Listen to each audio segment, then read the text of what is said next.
നിങ്ങളുടെ photo, video, AI നിർമ്മിത ചിത്രങ്ങൾ എന്നിവ ആരെങ്കിലും നിങ്ങളുടെ അറിവോ സമ്മതവും ഇല്ലാതെ പ്രചരിപ്പിക്കുന്നുണ്ടെങ്കിൽ അത് തടയാം, നീക്കം ചെയ്യും. പോലീസിൽ പരാതി നൽകിയിട്ടും ദൃശ്യങ്ങൾ നീക്കം ചെയ്തിട്ടില്ലെങ്കിൽ, പ്രചരിപ്പിച്ചവർക്കെതിരെ കേസ് എടുത്തിട്ടില്ലെങ്കിൽ നിങ്ങൾ വിഷമിക്കേണ്ട, നിയമം നിങ്ങൾക്കൊപ്പമാണ്. ഇത്തരം കേസുകളിൽ പരാതി ലഭിച്ചാൽ 24 മണിക്കൂറിനുള്ളിൽ ദൃശ്യങ്ങൾ പങ്കുവച്ചിട്ടുള്ള പ്ലാറ്റ്ഫോം അത് റിമൂവ് ചെയ്തിട്ടുണ്ടാകണം എന്നതാണ് നിയമം.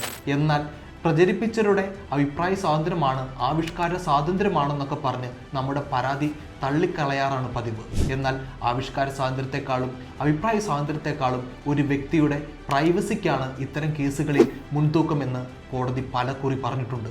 അടുത്തിടെ ശ്രീ മോഹൻലാലും തൻ്റെ സ്വകാര്യതയുമായി ബന്ധപ്പെട്ട് കേസുമായി കോടതിയെ സമീപിച്ചിരുന്നു. പോലീസിനും സോഷ്യൽ മീഡിയ പ്ലാറ്റ്ഫോമിനും നൽകിയിട്ടുള്ള പരാതി, വിവാദ ദൃശ്യങ്ങൾ അടങ്ങിയിട്ടുള്ള വീഡിയോ, അതിൻ്റെ സ്ക്രീൻഷോട്ട്, URL എന്നിവ സഹിതം നിങ്ങൾ ഹൈക്കോടതിയെ സമീപിച്ചാൽ ഉടനടി ആ വീഡിയോ റിമൂവ് ചെയ്യാൻ പറയും.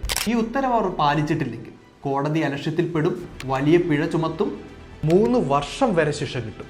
ഒരിക്കൽ നിങ്ങളുടെ സ്വകാര്യത സോഷ്യൽ മീഡിയയിൽ ഷെയർ ചെയ്യപ്പെട്ടാൽ അത് ജീവിതകാലം മുഴുവൻ നിങ്ങളെ വേട്ടയാണ്. എത്ര വർഷം കഴിഞ്ഞാലും നിങ്ങളുടെ ശത്രുക്കൾ അത് കുത്തിപ്പൊക്കും, വേദനിപ്പിക്കും. ഓർക്കുക, സ്വകാര്യത നിങ്ങളുടെ മൗലിക അവകാശമാണ്.